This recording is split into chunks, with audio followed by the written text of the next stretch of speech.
But anyway, let's get to the Cavaliers here, guys, because, Pick that energy up. Yesterday, Pick that energy up. Let's go. Are you a believer? Let's go now. Let's go. Let's go. Yesterday, I was the only one on the show that didn't pick the Browns to win, the Cavs to win. And you all owe me a thank you. Because if we were unanimous. Because if it was unanimous, they would have lost. We know that's how that works. Well, thank you then. So I'm owed a thank you for being the only non-believer of the Cavs. And here's the thing. As I'm watching this game, and you guys tell me what you think, I'm watching this game, and obviously it was close for most of the first quarter and a half. And then the second half of the second quarter, the Pistons kind of took command. They went up by 15. And eventually, I think it was 8 or 9 at halftime, whatever it was. And Barkley and the guys are killing the Cavs because let's face it, a lot of that second quarter, they were very sloppy. They were turning the ball over. James Harden, there was a stretch for like 2 minutes where it was like, is James Harden trying to throw the game? What's he doing? And I start thinking, well, here we go. Same old Cavs at home. And then the third quarter, it was a little back and forth. And with 10 minutes to go in the game, the Cavs had a 4-point lead. So I started thinking like, okay, maybe they're going to do this.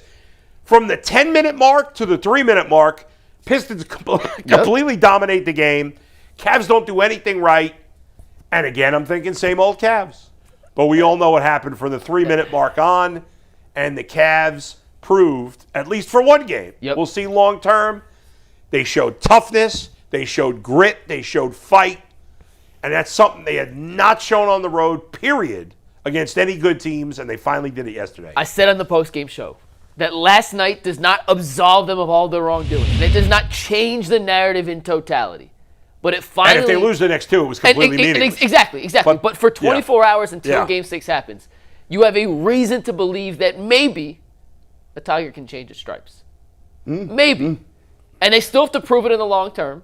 And they still have to go out and win this series. 82% of the time in a 2-2 series, the team that wins Game 5 goes on to win the series. So there's still an 18% chance, historically speaking, that Detroit could come back, win Game 6, win Game 7. But that was a game last night where they were down 15 points in the first half. On the road, you got a stinker from Donovan. Against the number 1 seed in the Eastern Conference, against the team that is supposed to be tougher than you, against the head coach that you said wasn't good enough 2 years ago. They got 19 from a practice guy who was in the practice squad a year ago. Dennis Jenkins outplayed Donovan Mitchell in this game. And they won a game on the road despite all that. And Cade Cunningham scored 39. And Cade was awesome. And Max Strus was incredible. Evan Mobley was awesome. James Harden was exactly the player the Cavs thought they were acquiring. Outside of the turnovers, he was magnificent. In the second half, and we'll talk turnovers in a second. But they got contributions from everyone they needed. And Donovan gave them a little bit in overtime, but overall not a good Donovan game. The fact that they were able to overcome the obstacles yesterday. And once again, for just right now, because this can change if they lose Game 6 and Game 7. But they have never won 3 games in the Eastern Conference Semifinals without LeBron in almost 3 decades. They've never gotten to this level of success in the postseason. They've only made the Eastern Conference Finals in franchise history without LeBron. And we always say that, which is kind of stupid because. But I'm just saying, it shows how unique it is. They've only gotten there twice in the whole franchise history. It just gives you a reason to believe that, okay, maybe there is something more than what we thought, and maybe this team isn't as soft as some people believed, and maybe this team isn't as mentally fragile as we believe, or as some people believe. It was an impressive win no matter how you want to slice big and dice time. it. Man, listen, I had to let McNuggets go because I feel like the weight of the world is off his shoulders. Not as if he's just he lives and dies with the Cavs. It's like you want to see what the Cavs can do, and you just want to see them win these tough games because championship caliber teams win these type of games. And I'll give them mass credit. Down, I believe, 97-89, I believe. 8 points. They're down 9 with 4 minutes to go. It's less than that. They were down 9 with 2:45 to go. I'm going to double check it. 100-91 that Strus hit that 3. But it doesn't matter. Down 9 with a few minutes to go. So at that point in time, we've seen the Cavaliers fold up. We've seen the Cavaliers give up leads when they've been in that position. And for one time, you saw what looks like championship DNA. Yes.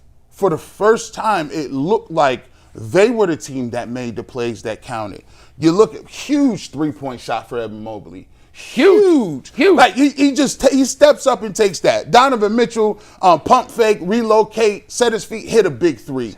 You know, the way that they went, and it was crazy because they get down to the last shot, and Donovan Mitchell gets stripped. Some people would say it looked like he got a little arm. It was clean. It was clean. It looked Now, like. I don't know. That was completely clean, but legs going on and on about how there should have been a foul on Jared Allen at the end. That's ridiculous. I didn't like the play call or the setup, but whatever. Yeah. It was a clean play. There's no It foul. was So they're like, okay, well, they got inadvertent contact, whatever the case you may be, and basically what the Pistons wanted them to do is give them the game. Okay, on a loose ball, hey, it's a foul with 1.2 left to go to the free throw line, so you stop. We're not going to give you that. And the refs was letting them play for the most part. But the thing is, I was most impressed when they went to overtime. I looked across the court and was like, y'all don't look like y'all happy. Y'all don't look like you want no work. And the Cavs came out, ran off that little Donovan Mitchell hit. I think Donovan hit a three.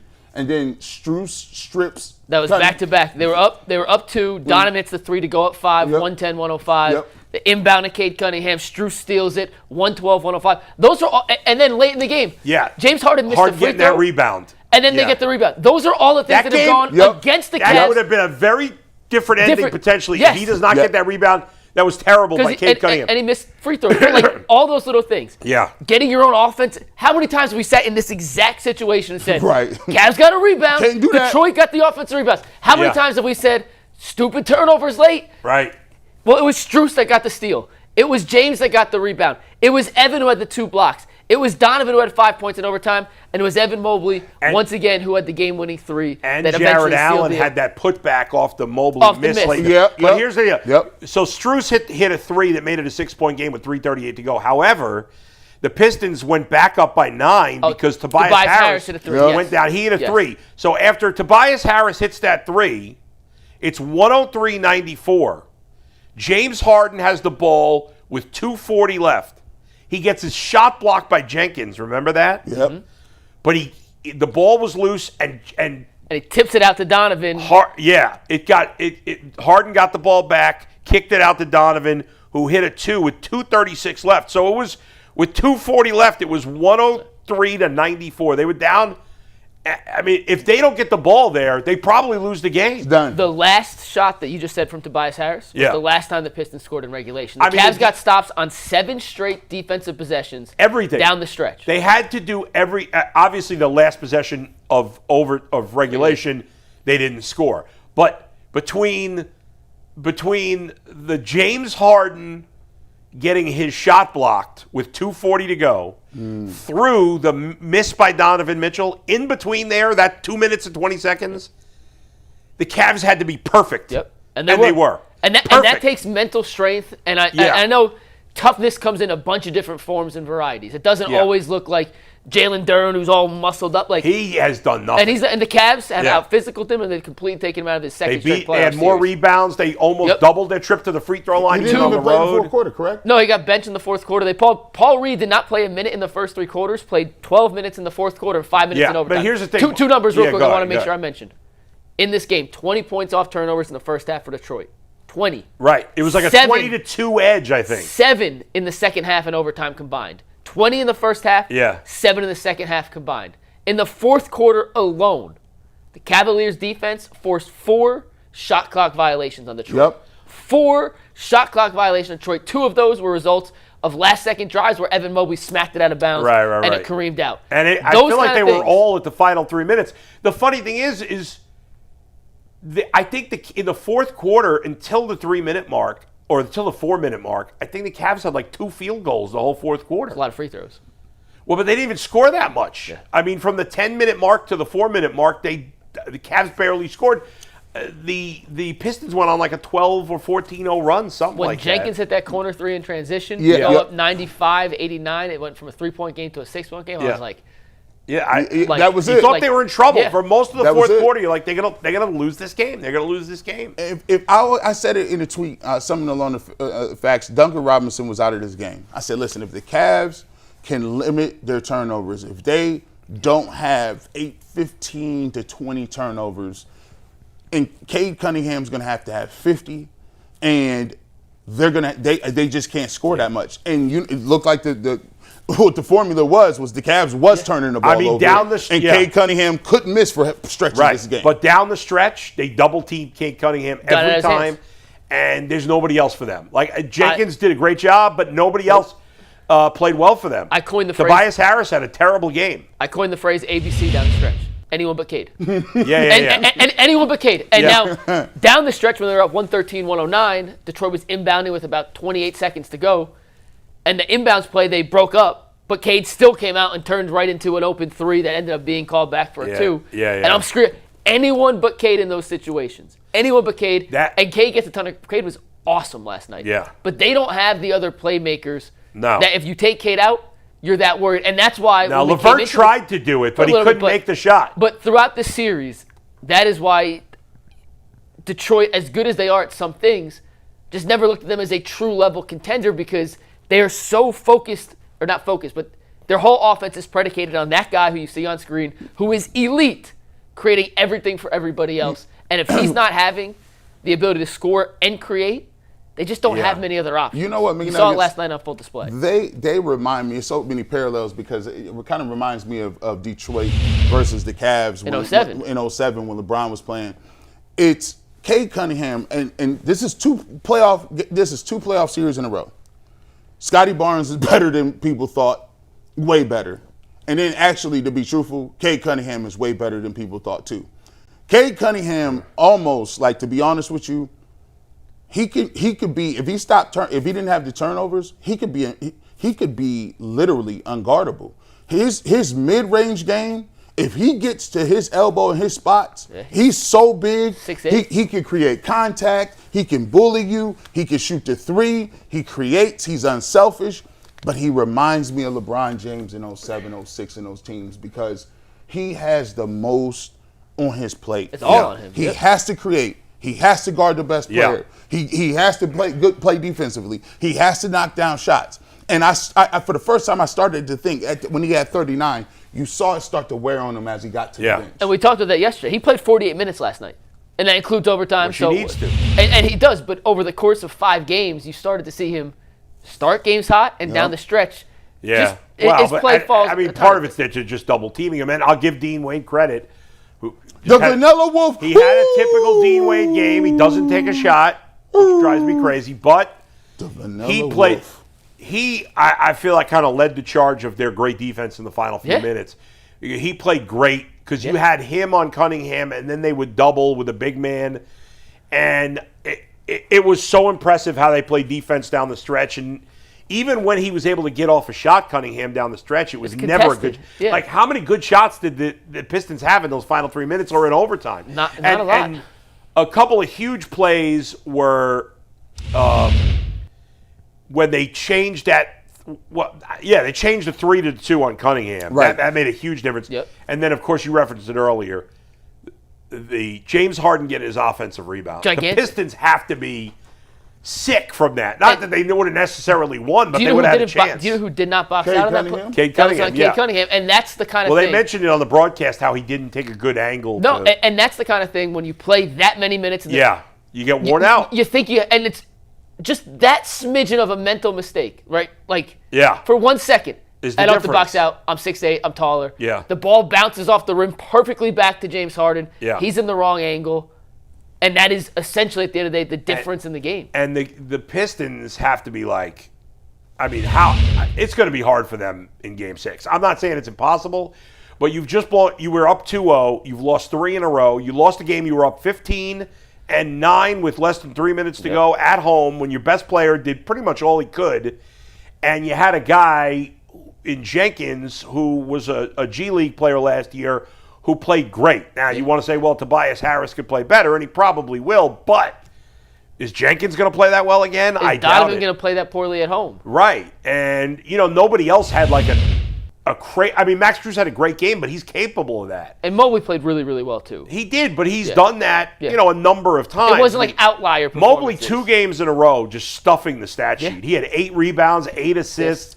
He had 3 blocks again. Like, they put it up, I don't know if you guys saw this on the broadcast, but in Game 4, where he was 2 steals away from a The first quadruple ever 5. 5x5. What do you mean the first ever? In the playoffs, no one's ever had a 5x5x5x5x5 in the playoffs. Really? That's kind of Oh, wild. I didn't know that. They were talking about how it's only happened, period, like 25 times. Do you know the last Eastern now, Conference? in fairness, Do you know the last Eastern Conference player to do that though? I don't know. 5 rebounds, 5 assists, 5 blocks, 5. LeBron. Michael Jordan. Michael Jordan. Wow. But you know what's crazy? Now, he ultimately didn't do it. I'm sure LeBron came close a couple of times too. Now, in fairness, they weren't keeping steals and blocks weren't official stat when Wilt played and Bill Russell. I'm sure Wilt Chamberlain probably did it a bunch of times. But anyway, it's still pretty impressive that he came that close. But I mean, just a great win. And now you start thinking ahead. Obviously, Game 6 is tomorrow night in Cleveland. The Cavs will play Sunday either way. Yep. If they beat the Pistons on Friday, which we obviously all hope, they'll play in New York against the Knicks Sunday in Game 1 of that series. If they lose to Detroit on Friday, they'll play in Detroit Sunday in Game 7. I do not want a Game 7. Let's go to New York for Sunday. Yeah, listen, this is what they got James Harden for. Yep. They got to close this out. Yeah. No Game 7. Listen, he came, how many have in 30? What? 30. Ended up with 30. That's the thing you need. The 30, he had the ball a lot in his hands. That James Harden and Donovan Mitchell, even with Donovan Mitchell, these are the games that show up, because if Donovan doesn't have a good game and James Harden isn't here, Cavs lose that game. Yeah. This performance for 21, and it wasn't like, it was a whatever. Hey, but he had 5 points, I believe, in overtime. Yeah. That really helped. But the James Harden effect was, hey, cool, Donovan, be easy. You got 21. Yep. Let me go ahead and carry the scoring load. So the thing I'm looking for now is closeout games at home. Come out, energy, intensity, and guess what? Put them away early. Yep. Put them away because early. they got to be low on confidence right now. Yeah. If the Cavs can take a lead early, they may completely deflate. Yeah. We're going to talk more Cavs later, so my last thing real quick. Yeah. Detroit, in boxing you can win fights on a bunch of jabs. Mm-hmm. Detroit doesn't have knockout power against Cleveland. Right. They can hit them a couple, they get them against the ropes, they can't knock them out. And at the end of the day, style points don't matter in the playoffs. Yep. It's not the college football regular season where you need style points to make the 12-team playoff. In this NBA playoffs, a win is a win. It doesn't matter how you get it. Celebrate wins because they're hard to come by. And the Cavs just did something for the first time this postseason that they hadn't done previously and are starting to at least put the right track forward that they may be able to change the narrative down the stretch. Yeah, and by the time, there's not going to be any more games until we come back on Monday. Yeah. Wow. When we're on the air. So yeah. So we'll know. By Monday, the Cavs could be eliminated, getting ready to play the Knicks, or already have played Game 1. Or up. They have 4 different scenarios: eliminated, getting ready for Game 1. Yeah. Or up or down. Up or down 1-0. Yeah. Yeah, right, exactly. So it's an exciting time, and it will be nice if we can keep basketball going, because outside of the schedule game and the Guardians, there's not much else going on right now. So it'd be nice for the Cavs to keep playing. I feel good about Game 6. I think everybody's going to feel good. We can punch a ticket to the Final Four, guys. Yeah. That's what it's about. There's 4 teams left. If we get past this round, there's 4 teams left eligible for the championship. And if you would have asked us before the season where you expected the Cavs to get, they got a chance to do exactly what we thought they could do. And maybe try to avenge what started their bad trend against good teams, which was the Knicks. Yep. And have a chance to avenge that. I don't want to get carried away. I know we got a break, but go ahead. No, I had a question on that. Yeah. I was going to wait to ask y'all, but since you brought it up, yeah. I'm curious. New York media is doing shows just like we're doing shows. Yeah. Mike, who do you think the Knicks prefer to face, the Pistons or the Cavs? So the Pistons beat the absolute crap out of the Knicks in the regular season this year, and they gave a tough playoff series last year. The Knicks would rather play the Pistons, I'm sure, though, because of the same reason we just mentioned. Yeah. They have one guy that if you can take out, and by the way, OG Anunoby and Mikal Bridges, from a physical standpoint, are good matchups size-wise for Cade Cunningham. They would definitely rather play the Pistons than the Cavs, 100%.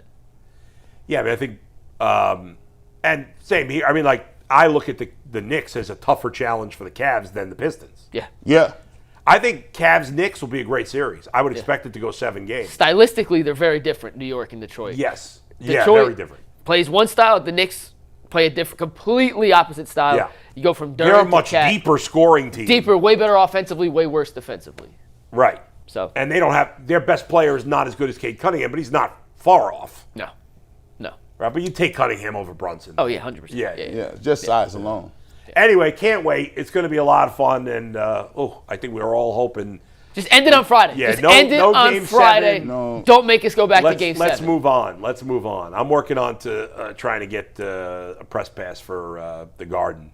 Game for 1? Game 1 and 2. I'm working on it. He pulled out the big strings. Yeah. The big. Yeah, I need that game 1, dog. Yeah. I'm working some things.